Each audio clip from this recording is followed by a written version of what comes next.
11 cylinder ವಾಣಿಜ್ಯ gas control.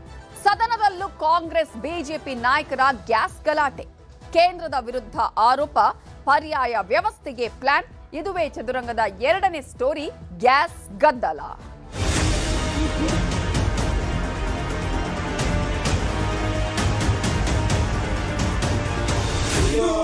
Modi ದುರ್ಬಳದ ವಿದೇಶಾಂಗ ಈ ಸರ್ಕಾರಕ್ಕೆ ಸರ್ವ ಸಮಸ್ಯೆ ಮಾಡಲಿಕ್ಕೆ ಯೋಗ್ಯತೆ ಇಲ್ಲ. ಯಾವುದೂ ಸರ್ವ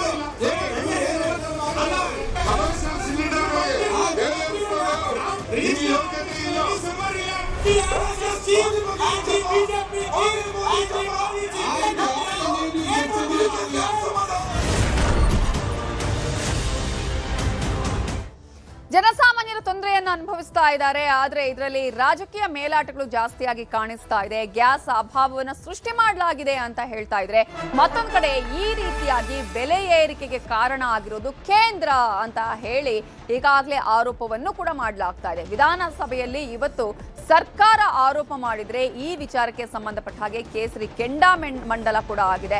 ಆದ್ರೆ ಆತಂಕ ಪಡುವಂತಹ ಅವಶ್ಯಕತೆ ಇಲ್ಲ, ಗ್ಯಾಸ್ ಅನ್ನ ಕೊಡ್ತೇವೆ ಅಂತ ಹೇಳಿ ಆಹಾರ ಸಚಿವರಾಗಿರುವ KH ಮುನಿಯಪ್ಪ ಅವರು ಒಂದು ರಿಯಾಕ್ಷನ್ ಅನ್ನ ಕೊಟ್ಟರೆ, ಮತ್ತೊಂದು ಕಡೆ ಈ ವಿಚಾರದಲ್ಲಿ ಸಾಕಷ್ಟು ಗದ್ದಲ ಕೂಡ ಉಂಟಾಗಿರೋದನ್ನ ನಾವಿಲ್ಲಿ ಗಮನಿಸ್ತಾ ಇದ್ದೀವಿ.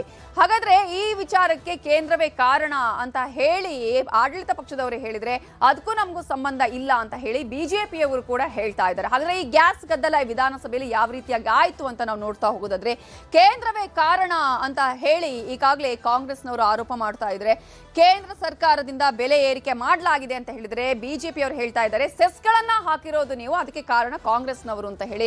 900 ರೂಪಾಯಿ ಸಿಲಿಂಡರ್ ಬೆಲೆ 1800 ರೂಪಾಯಿ ಆಗಿದೆ ಅಂತ ಹೇಳಿದ್ರೆ ಯುದ್ಧದ ಕಾರಣಕ್ಕೆ ಸಮಸ್ಯೆ ಆಗಿದೆ, ಸುಮ್ಮನೆ ಅಲ್ಲಿ ಕಾರಣ ಇಲ್ಲದೆ ಸಿಲಿಂಡರ್ ಬ್ಲಾಕ್ ಆಗ್ತಾ ಇಲ್ಲ ಅಂತ ಹೇಳಿ ಬಿಜೆಪಿ ಅವರು ಹೇಳ್ತಾ ಇದ್ದಾರೆ. ಕಾಂಗ್ರೆಸ್ ರಾಜ್ಯಗಳಿಗೆ ಮಾತ್ರ ಪೂರೈಕೆ ಬಂದಾಗಿರೋದು, ಇತರೆ ಬಿಜೆಪಿ ಆಡಳಿತ ಇರುವಂತಹ ರಾಜ್ಯಗಳಲ್ಲಿ ಪೂರೈಕೆ ಬಂದಾಗಿಲ್ಲ ಅಂತ ಹೇಳಿ ಕಾಂಗ್ರೆಸ್ನವರು ಹೇಳಿದ್ರೆ, ಬಂದಾಗಿಲ್ಲ, ನೀವೇ ಅಭಾವವನ್ನ ಸೃಷ್ಟಿಸ್ತಾ ಇದ್ದೀರಾ, ಅಭಾವವನ್ನು ನೀವು ಸೃಷ್ಟಿಸಬೇಡಿ ಅಂತ ಬಿಜೆಪಿಯವರು ಕಾಂಗ್ರೆಸ್ ಮೇಲೆ ಹೇಳ್ತಿದ್ದಾರೆ.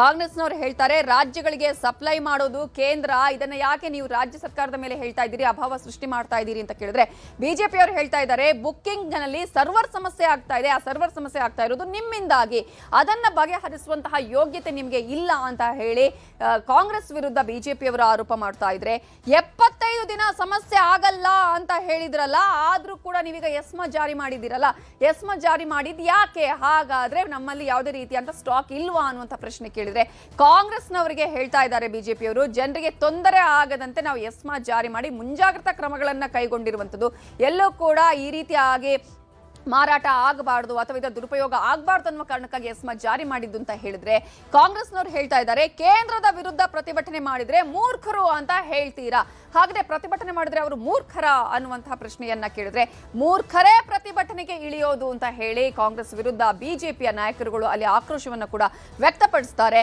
ಇನ್ನು ದೇಶದುದ್ದಕ್ಕೂ ಸಮಸ್ಯೆ ಪರಿಹಾರವೇ ಕಾಣ್ತಾ ಇಲ್ಲ, ಸಮಸ್ಯೆ ಉಂಟಾಗ್ತಾನೆ ಇದೆ, ಬಟ್ ಎಲ್ಲೂ ಕೂಡ ಸೊಲ್ಯೂಷನ್ ಕಾಣಿಸ್ತಾ ಇಲ್ಲ ಅಂತ ಹೇಳಿದ್ರೆ, ಸರ್ಕಾರಿ ನೌಕರರಿಗೆ ಸಂಬಳ ಕೊಡೋದಕ್ಕೂ ಕೂಡ ನಿಮ್ಮ ಹತ್ರ ದುಡ್ಡಿಲ್ಲ, ಸರ್ಕಾರಿ ನೌಕರರಿಗೆ ಸಂಬಳ ಆಗ್ತಾ ಇಲ್ಲ ಅಂತ ಹೇಳಿ ಬಿಜೆಪಿಯವರು ಕಾಂಗ್ರೆಸ್ ವಿರುದ್ಧ ಹೇಳ್ತಾರೆ. ಹೋಟೆಲ್ನವರು ಚಳವಳಿ ಮಾಡ್ತಿದ್ದಾರೆ, ನಿಮ್ಗೆ ಕಾಣಿಸ್ತಾ ಇಲ್ವಾ ಅಂತ ಹೇಳಿ ಕಾಂಗ್ರೆಸ್ನವರು ಕೇಳಿದ್ರೆ, ಚಳವಳಿ ಮಾಡಿ ಅಂತ ಹೇಳಿದ್ದು ನೀವೇ ಅಲ್ವಾ, ಅದಕ್ಕೋಸ್ಕರ ಅವರು ಚಳವಳಿ ಮಾಡ್ತಾ ಇದ್ದಾರೆ ಅನ್ನುವಂತಹ ಆರೋಪ ಪ್ರತ್ಯಾರೋಪಗಳನ್ನ ಕೂಡ ಇಲ್ಲಿ ಮಾಡ್ಲಾಗ್ತಾ ಇದೆ. ಹಾಗಾದ್ರೆ ಸದನದಲ್ಲಿ ಈ ವಿಚಾರಕ್ಕೆ ಸಂಬಂಧಪಟ್ಟ ಹಾಗೆ ಯಾವ ರೀತಿಯಾಗಿ ಗದ್ದಲ ಉಂಟಾಯ್ತು, ಯಾರ್ಯಾರು ಏನೇನು ಹೇಳಿದ್ರು ನೋಡಿ. ಮಾನ್ಯ ಮಂತ್ರಿಗಳೇ, ಒಂದು ನಿಮಿಷ ನಾನು ಕೇಳ್ಕೊಳ್ಳಿ, ಒಂದು ನಿಮಿಷ ಪೂರ್ತಿ ಆಗಿಲ್ಲ, ನೀವು ಹೇಳಕ್ಕಿಂತ ಮುಂಚೆ ನಾನು ಒಂದು ಕೇಳ್ಕೊಳ್ಳಿ. ಕಮರ್ಷಿಯಲ್ ಪರ್ಪಸ್ ಆಚೆ ಇರೋಂಥ ಸಮಸ್ಯೆನ ನಿಮ್ ಗಮನಕ್ಕೆ ಹಾಕ್ತೀನಿ, ನಿಮ್ಗೆ ಇದು ಬಗ್ಗೆ ಅರಿವು ಮೂಡ್ಲಿಕ್ಕೆ ಒಂದು ನಿಮಿಷ ನನಗೆ ಅವಕಾಶ ಮಾಡಿಕೊಡಿ ಮಾನ್ಯ ಮಂತ್ರಿಗಳೇ. ನಾನು ಪೂರ್ತಿ ಹೇಳ್ತೀನಿ. ಈಗ ಒಂದು ನೀವ್ ಹೇಳ್ತಿರೋಂಥದ್ದು ದಿನ ಬಳಕೆ ವಿಚಾರದಲ್ಲಿ ಸಿಲಿಂಡರ್ಸ್ಗಳು ಯಾವುದೇ ತೊಂದರೆ ಇಲ್ಲ ಅಂತ ಹೇಳ್ತಿದ್ರಿ.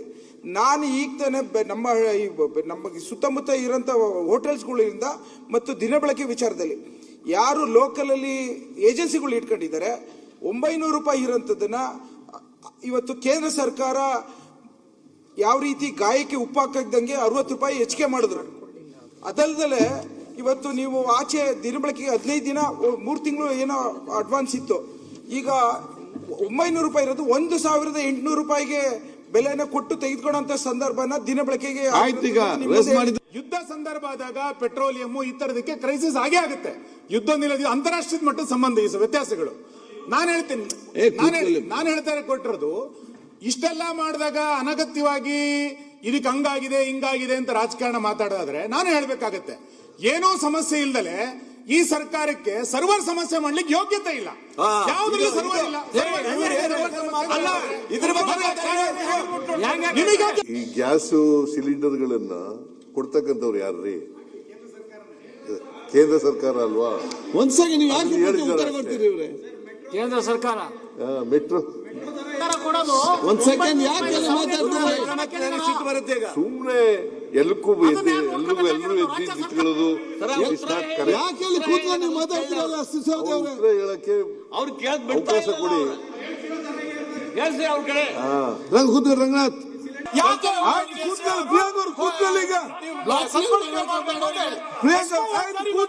ಅದನ್ನು ಕೇಳಿದ್ರೆ ಎಷ್ಟು ಆಯ್ತು, ಉತ್ತರಗೊಳ್ಳಿ. ಎಷ್ಟು ಹಾಕ್ಬೇಕು? ಯಾಕೆ ಜಾರಿ ಮಾಡಿದ್ದೀರಾ? ಈ ಕ್ರೈಸಿಸ್ ಆಯ್ತು, ಕೂತ್ಕೊಳ್ಳಿ. ಮುನಿಯಪ್ಪ ಅವ್ರ ಬಗ್ಗೆ ಅನುಕಂಪ ಬರ್ತಾ ಇದೆ, ಮಾತಾಡಿ. ಅವ್ರು ಮಾತಾಡಕ್ಕೆ ಅವಕಾಶ ಕೊಡದೆ ಶೂನ್ಯ ವೇಳೆ ಇದು. ಶೂನ್ಯ ವೇಳೆಯಲ್ಲಿ ನೀವು ಮಾಡಿ ಸ್ವಾಮಿ ನಿಷ್ಠೆಗೆ ಇಲ್ಲದೆ ಅಧ್ಯಕ್ಷರೇ ಸೆಲ್ ಮಾಡಿ ಚೀಫ್ ಮಾಡಿ. ಆಯ್ತು. ಸೊ ಇಷ್ಟೆಲ್ಲ ಗ್ಯಾಸ್ ಗದ್ದಲ ಆಗ್ತಾ ಇರುವಂತಹ ಸಂದರ್ಭದಲ್ಲಿ ಈಗಾಗಲೇ ಸರ್ಕಾರ ಕೂಡ ಆಕ್ಷನ್ ಮೋಡ್ಗೆ ಇಳಿದಿದೆ. ಆಕ್ಷನ್ ತೆಗೆದುಕೊಳ್ಳುವಂತಹ ಎಲ್ಲಾ ನಿರ್ಧಾರವನ್ನ ಮಾಡಲಾಗಿದೆ. ಯಾರು ಇದರಲ್ಲಿ ತಪ್ಪಿತಸ್ಥರು ಏನಾದರೂ ಇದ್ರೆ ಅಂಥವ್ರ ವಿರುದ್ಧ ಕಠಿಣ ಕ್ರಮ ಕೈಗೊಳ್ತೀವಿ ಅನ್ನೋದರ ಜೊತೆಗೆ ಯಾವ ರೀತಿಯಾಗಿ ಪೂರೈಕೆ ಆಗಬೇಕು ಅನ್ನುವಂಥ ಪ್ರಯತ್ನವನ್ನ ಮಾಡ್ತಾ ಇದೆ. ಇದೇ ವಿಚಾರಕ್ಕೆ ಸಂಬಂಧಪಟ್ಟ ಹಾಗೆ ಆಹಾರ ಸಚಿವರಾಗಿರುವಂತಹ KH ಮುನಿಯಪ್ಪ ಅವರು ಮಾತಾಡಿದ್ದಾರೆ, ನೋಡೋಣ.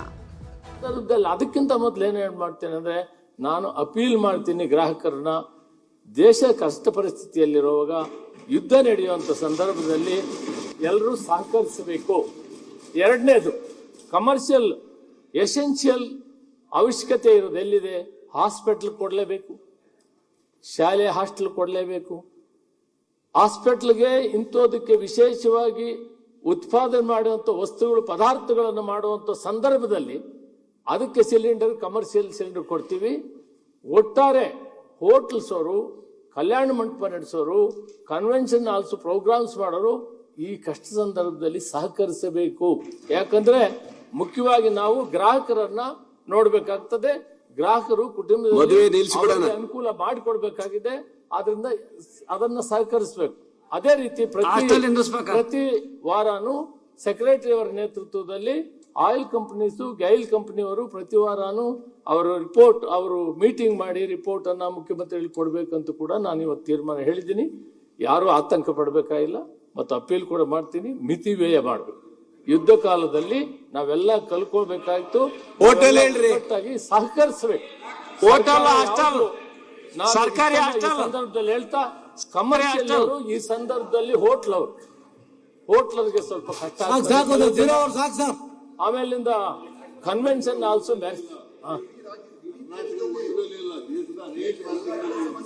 ಹೌದು, ಇದು ದೇಶದಲ್ಲಿ ಎಲ್ಲ ಆಗಿದೆ.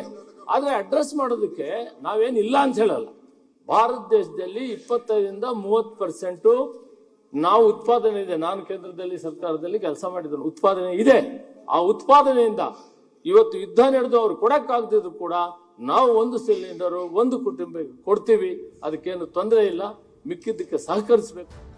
ಸಮಸ್ಯೆ ಅಂತಿರೋದು ಎಲ್ರಿಗೂ ಕೂಡ ಗೊತ್ತಿರೋದೆ. ಆದ್ರೆ ಇದರಲ್ಲಿ ರಾಜಕೀಯ ಮಾಡದೆ ನಿಜವಾದ ಸಮಸ್ಯೆ ಏನು, ಎಲ್ಲಿ ತಪ್ಪಾಗ್ತಾ ಇದೆ, ಅಥವಾ ಯಾವ ರೀತಿಯಾಗಿ ಇದಕ್ಕೆ ಪರಿಹಾರ ಕಂಡುಕೊಳ್ಬೇಕು ಅನ್ನುವಂತಹ ನಿಟ್ಟಿನಲ್ಲಿ ಯಾವುದೇ ರೀತಿಯಂತಹ ಪಕ್ಷ ಭೇದ ಇಲ್ಲದೆ ಇಲ್ಲಿ ನಾಯಕರು ಸ್ಪಂದಿಸಬೇಕಾಗಿದೆ.